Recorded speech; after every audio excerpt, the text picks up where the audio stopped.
Mr. President, yesterday we had an all senators caucus and we discussed lengthily the budget of the Republic of the Philippines.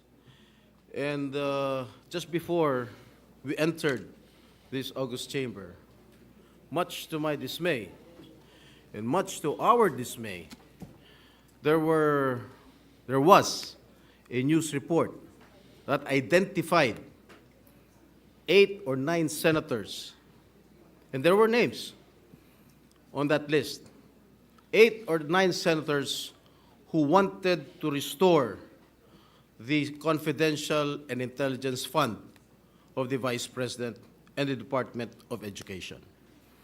And I wish to tell the people of the Philippines that there was no votation that happened yesterday with regard to the intelligence fund of the Vice President and the Department of Education. In fact, we had an executive session. And I do not know who of our colleagues who scooped or leaked our conversation to this media outlet. I have been a senator here for more than 10 years. And this is the first time that I encountered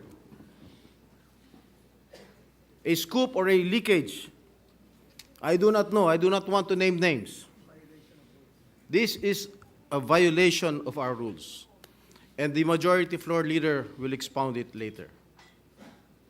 Mr. President, we discussed lengthily for almost 2 hours the schedule, etc., of the budget of the Republic of the Philippines. We never touched or we never voted with regard to all the intelligence fund or confidential fund. In fact, we agreed unanimously to remove all the confidential and intelligence fund, not only that of the Office of the Vice President, including not only that of the Department of Education, but all security or civilian agencies na merong confidential and intelligence fund. Mr. President, nawala. I will just read.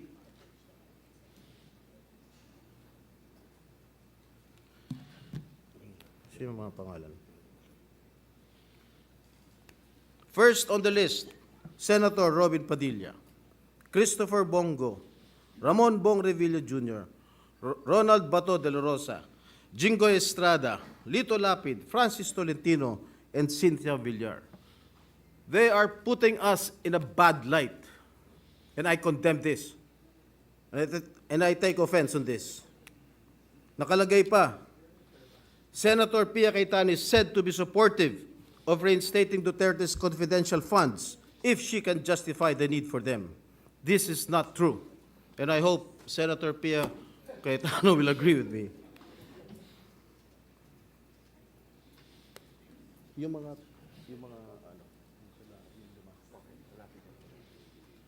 Just for a while, Mr. President, hinahanap pa ni Senator Robin yung mga nakasulat.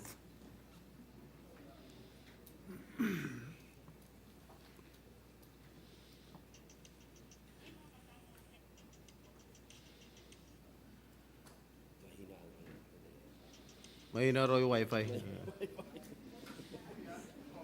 Ano ba tayo dito? Converge, PLDT, Secretary, DICT. Naku. Mr. President. Please proceed. Thank you, Mr. President.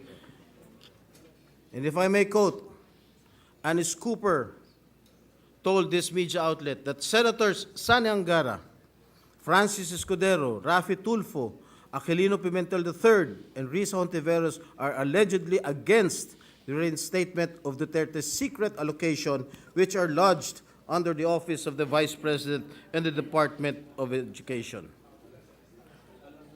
Mali-mali po itong report, Mr. President. And I think Senator Angara must not be included in this list.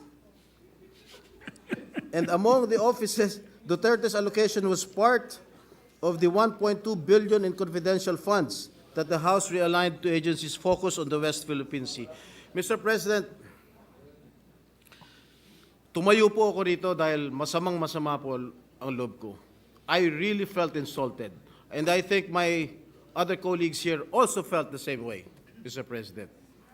And Mr. President, I stand before you and I want to make this recommendation, maybe to talk to this media outlet or to summon this media outlet and ask them who among us violated our rules, who among us leaked what transpired in our executive session yesterday. That's all, Mr. President. Thank you, Senator Jinggoy. Before I recognize the other members, may I just like to put on record, I too am very disappointed. I have been a senator for 4 plus 6, 10 plus 2, 12 years, and a member of Congress for 9 years. And when we say executive session, we are bound by rules of both the House of Representatives and when I was in the House of Representatives and rules of the Senate when I was elected as a senator. Before I recognize the majority floor leader on the repercussions of violating that rules, I would just like to put on record as well that we had a healthy discussion. There was no voting that took place. There was a healthy discussion on how we will treat this budget, particularly on the confidential and intelligence funds. It's not fair to say that one group was for this and one group was for that because in the end, tama po sinabi ni Senator Estrada, we were unanimous in the committee report that the good gentleman from Aurora will be presenting today. We are in full support of his committee report. Now, I am very alarmed. As a matter of fact, that's why we were late. I usually try to start at 3 p.m. We had a meeting with the leadership, Senator Joel Villanueva and Senator Lauren Legarda. We met because of the implications of leakages during executive session. The executive department and very sensitive agencies of government may no longer divulge information to the executive session if they know somebody might leak it.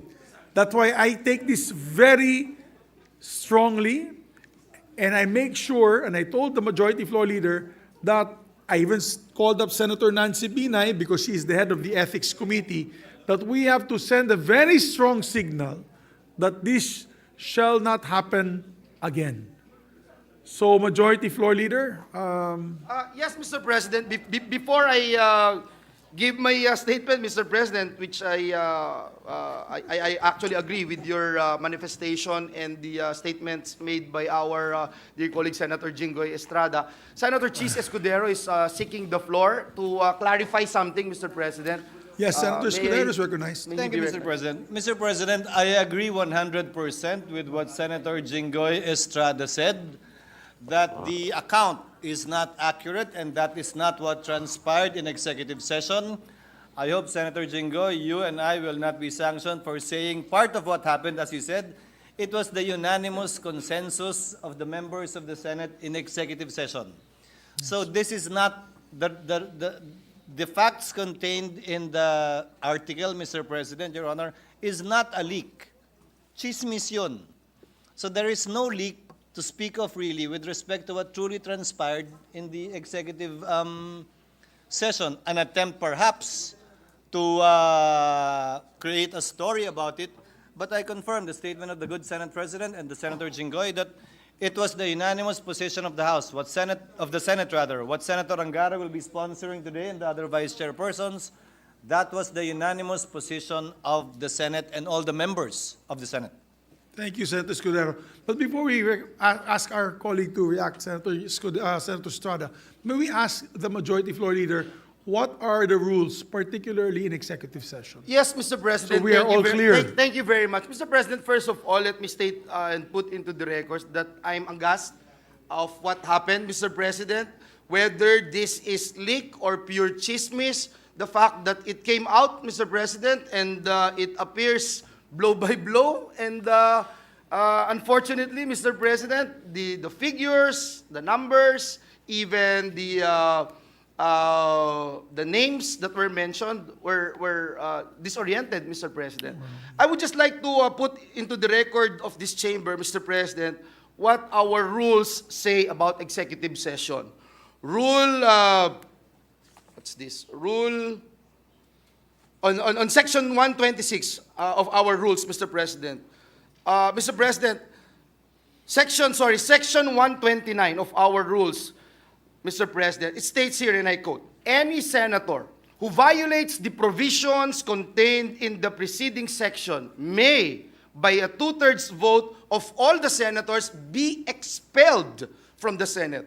And if the violator is an official or employee of the Senate, he shall be dismissed. I'd like to put that on record, Mr. President, because at the end of the day, it's not just the leak or chismis that we're talking about here, and I agree with Senator Jinggoy Estrada being one of our veteran senator here in the Senate, Mr. President. It's more of the sanctity. It's more of the sanctity of the executive session. We continue to perform our duties and responsibilities here in the Senate. During committee hearings of Senator Bato, he would call for executive session. Paano ho tayong pagtitiwalaan ng mga nasa executive? Paano tayong pagtitiwalaan ng taong bayan kung ang ating executive session ay nangyayari po yung mga ganitong pangyayari, Mr. President. And so again, Mr. President, let me And just... may I add, Majority Floor Leader, Section 28, the preceding section is very important. The President, as well as the senators and officials and employees of the Senate, shall absolutely refrain from divulging any of the confidential matters taken up by the Senate, and all proceedings which might have taken place in the Senate in connection with the said matters shall be likewise considered as strictly confidential until the Senate, by two-thirds vote of all its members, decides to lift the ban of secrecy. Thank So you, ganun Mr. katindi yung Very rules clear. natin. Very clear, Mr. President. Crystal clear, Mr. President.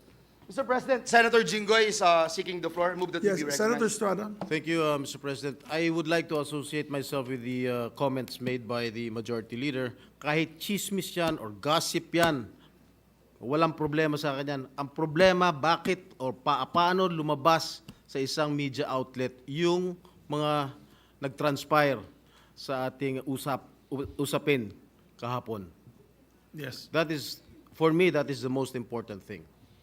Thank you, Mr. President. Thank you very much. Senator, the Minority Floor Leader? Senator Bato de la Rosa is seeking the floor. Maybe we can Mr. give the Minority Floor Leader first if you don't mind, Senator. Yes, De La Mr. Rosa. President. The Minority Leader, Mr. Thank you, President. Mr. President. Ako nga, ngayon ko lang po nabasa, disappointed nga ako sa report eh. Kasi, ang sabi doon na against ako sa restoration ng CF ng Office of the Vice President. Tama yun, pero kulang. Kasi kahapon ako sinasabi ko, tanggalin din ang intelligence fund ng Office of the President. So kulang yung report, ipakidagdag sa report. Kasi the Office of the President is is a civilian office, not an armed agency, and not a uniformed agency. So kulang po, pakidagdag na lang. You are not violating the rules because you're divulging your own position. Yes. So, yes, Senator Bato de la Rosa is recognized. Mr. President, it is very unfortunate that this kind of incident happened within our midst. Number one, Mr. President, it creates distrust from among us 24 senators. Ibig sabihin, the next time around that we are going to have our caucus or executive session, hindi na ako basta-basta magsasalita. Baka mamaya, meron na naman maglilik sa media. So pangit po, 24 lang tayo dito na senador at hindi pa natin mapagkatiwalaan ang isa't isa natin, Mr. President. Number two, it tarnished the image of the Senate. 24 lang tayong hinalal ng buong Pilipinas at hindi pa natin mapagkatiwalaan ang isa sa atin na pwedeng nag-leak. If indeed, it was leaked by any member of the Senate. Kung ang nag-leak naman nun ay empleyado na nandoon sa loob, well, as a police officer, former police officer, Mr. President, I can vividly recall kung sinong nandoon sa loob. Dalawang staff ni Senator Angara.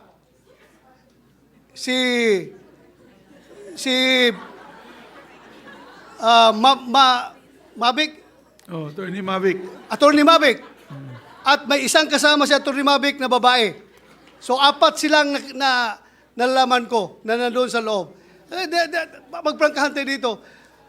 Dapat we have to made into account yung tao na responsable dito. Hindi lang na magsisente ng stern warning sa kanila, kundi the damage has been done. Lumabas na yung balita niya, nasira na kung sinong dapat masira, but I don't care kung masira ang reputasyon ko. Ang sa akin lang, ma-preserve yung ating reputasyon as a Senate. Hindi po maganda yung hindi tayo magkakatiwalaan dito. 24 lang tayo, Mr. President. And the waiter staff, huwag mo kalimutan yung mga staff sa likod. Yung mga waiter din, yung nandun din sila. Isama natin sa Isama investigasyon natin niyo, Mr. sila. President. So if the chamber wishes, I can ask Senator Nancy Binay, who is the chairperson of the Committee on Ethics, to look into this closely, if it is all right with the body. Yes, I support, Mr. President, I support the call of Senator Jingo Estrada that yung source nitong news na ito, if it is a Politiko, he has to be called before a hearing para malaman natin kung sinong source niya. At kung hindi siya magsabi ng totoo, I will be the first one to move for the citing in contempt of that media personnel, Mr. President. Ikulong natin yan kung ayaw magsabi ng totoo. Mr. President, this is not a laughing matter. This is serious.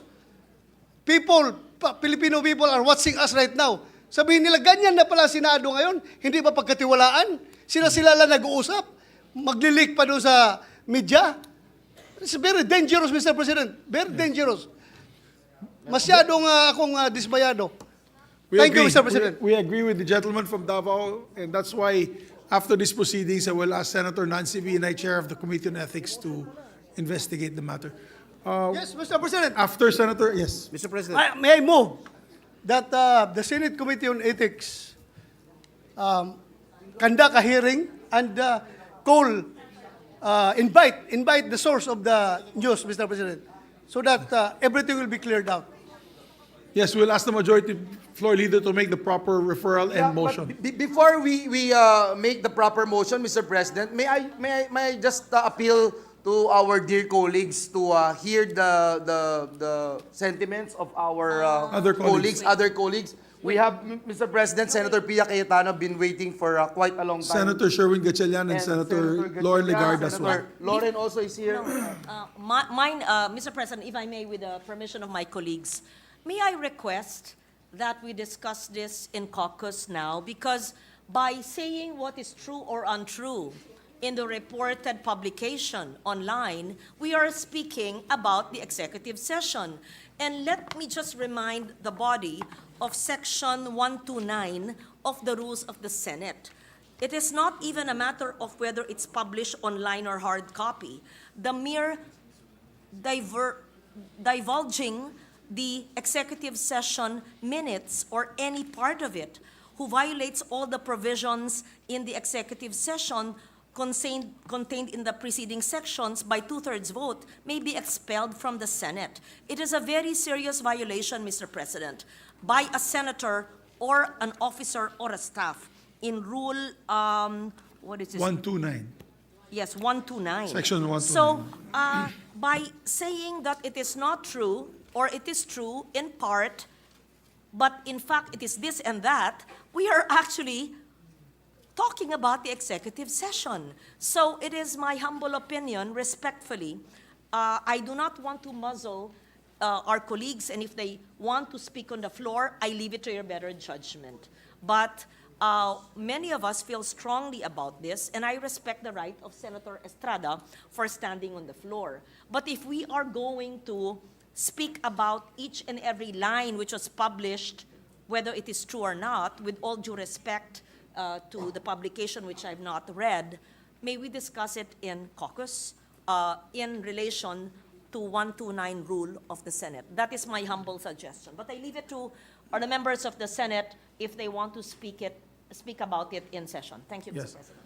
We understand that many of our colleagues feel slighted, feel angry, and we could allow them to express their personal opinions and release their emotions to this chamber. Yes, Senator Pia Cayetano's recognized. Thank you. Mr. President, let me align myself with the observation and recommendation of the Senate President Pro Temp. I did not stand, I did not raise my hand with the intention of clearing any statement I made. I did not even read that. I don't bother reading those kind of articles. I don't. So, nung nabanggit pa yung pangalan ko, nagugulat lang ako kasi I don't bother reading those articles and I won't comment on it. What I will say is this. I will say it not because I'm repeating what I said in caucus, because I agree with Senate President Pro Temp that let's discuss it there. Because if our rules do not even make an exception. It does not even allow a senator to say, I will just repeat what I said. Walang ganun exception, Majority Floor Leader, correct? So I cannot stand up here and said, I will just be responsible for my statement. Ito po yung sinabi ko. Hindi tayo allowed, walang exception sa rules natin na tumayo ang isang senador at sabihin, yung akin pong sinabi doon, ito. Kasi hindi naman magkaroon ng opportunity yung ibang 23 senators to explain what they said or what they thought. Because precisely the rule is, lahat tayo tahimik. At kaya ang parusa doon, yung pinakamabigat na parusa na expulsion from the Senate. So, ang puntos ko ay simple. Chairman ako ng isang mahalagang committee na naghihiring ng budget na yan. DepEd, CHED, DOH, and attached agencies. So, on the issue of confidential funds, intelligence funds, or kung ano pa man, gusto ko, tanungin ng mga senador sa floor, yung mga tanong nila tungkol doon, para makapagdesisyon ang bawat senador kung ano ang tingin niyang nararapat na gawin sa mga pondong yan. Confidential, non-confidential, anything. So, yun yung gusto kong klase na diskusyon. So, kung nagkaroon tayo ng executive session na napag-usapan man ng ganon, hindi nga dapat lumalabas yun kasi nga, ang mga subcommittee chairman na katulad ko ay magre-recommend sa chairman na si Senator Angara kung ano dapat gawin sa mga pondong yon. Hindi ko naman didesisyonan mag-isa yon. Didesisyonan ko yon based on the debates. I would like to be educated properly based on the rules of the Senate. Gusto ko marinig yung posisyon ng Minority Floor Leader, ng Deputy Minority Floor Leader, ng Senate President, ng Senate President Pro Temp, ng mga baguhan na Senator. Gusto ko marinig lahat yon. Ano ang paniwala nyo tungkol dito sa mga iba-ibang pondo and what will we do about it? Tapos, iharap natin sa taong bayan kung ano desisyon natin. So kaya nga, and I'm explaining this because the students, the young people, the old people who will now care to comment, bakit ba may executive session? Bakit ba kayo nagsisikreto? Wala naman kaming balak isikreto, ilalabas nga yun. Pero minsan may mga diskusyon na gusto natin marinig yung opinion ng bawat isa na walang titigil nung, kunyari gusto kong magtanong ng, it's a stupid question, pero tatanungin ko na, di ako mahihiya. Diba? Aminin natin, minsan nahihiya tayong magtanong dahil kasi bago lang ako. Di kaya kami executive session para lahat pwedeng maitanong, lahat pwedeng mailabas. Kaya dapat sikreto yun. And then at the right time, mapapag-usapan. I wanted to explain that lang, Mr. President, for the benefit of those watching us. Kasi ang puntos is, bakit kayo may executive session? Bakit kayo may tinatago? Wala akong tinatago. Nagdidiskusyon ng maayos para bang magulang. Let's say, for example, na wala itong nangyaring ganito, sisermo na ni Senate President o kaya ni Senate President Pro Temp ako, sisermo na nila ako. They will do that in private. In the executive session, ay Pia, di mo naintindihan. So gagawin namin yun in private para pagdating to sa public, ganun ba? O sige, tatanungin ko na lang in public o kaya di ko na tatanungin dahil naipaliwanag nyo na. That's the reason among many other reasons kung bakit may executive session. I just wanted to explain that dahil ang puntos nito is bakit may executive session at bakit may mabigat na kaparusahan. Wala tayong tinatago. But the reason for the rules is because it is meant to be followed. It is not meant to be violated. So kung may nag-violate, magkaroon ng tamang due process, magkaroon ng hearing, magkaroon ng opportunity to explain, and then the proper penalty must be meted out. Thank you, Mr. President. Thank you very much, Senator Cayetano. Senator Gatchalian is recognized. Mr. President, I just want to add from what Senator Bato mentioned and Senator Cayetano mentioned as well. The broader implication of this, Mr. President, is the trust and confidence to the Senate. It's our credibility on the line. And every budget hearing, normally, a lot of the security cluster, the National Defense, the Department of National Defense, the PNP, the NICA, all of them normally will request executive session so they can tell us what is the reality, the national security situation, national security matters, so that we can act accordingly. Leaks like this will hamper, will destroy our credibility, destroy our integrity, and it will now prevent the security agencies to give us the truth because they will have doubts in their minds whether the truth or whether information will be kept safe in the halls of the Senate. So, Mr. President, I would like to associate myself with the motion of Senator Bato that this should be looked at and investigated seriously because it's the Senate's credibility on the line, especially whenever departments request for executive sessions and whenever they divulge to us matters of national security. Thank you, Mr. President. Thank you. And that's why we had a meeting earlier with the leadership because we cannot take this lightly. And we have to investigate and make sure this does not happen again. Majority Floor Leader, Yeah, would you like Mr. to make the proper motion? Mr. President, may I just ask for a minute suspension? Session suspended.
Mr. President, upon consultation with our dear colleagues, I move that we tackle the previous motion of Senator Bato to refer the speech, manifestations thereon of the distinguished gentleman from San Juan, Senator Jinggoy Estrada, and the manifestations made by our dear colleagues to the Committee on Ethics and Privileges. I so move, Mr. President.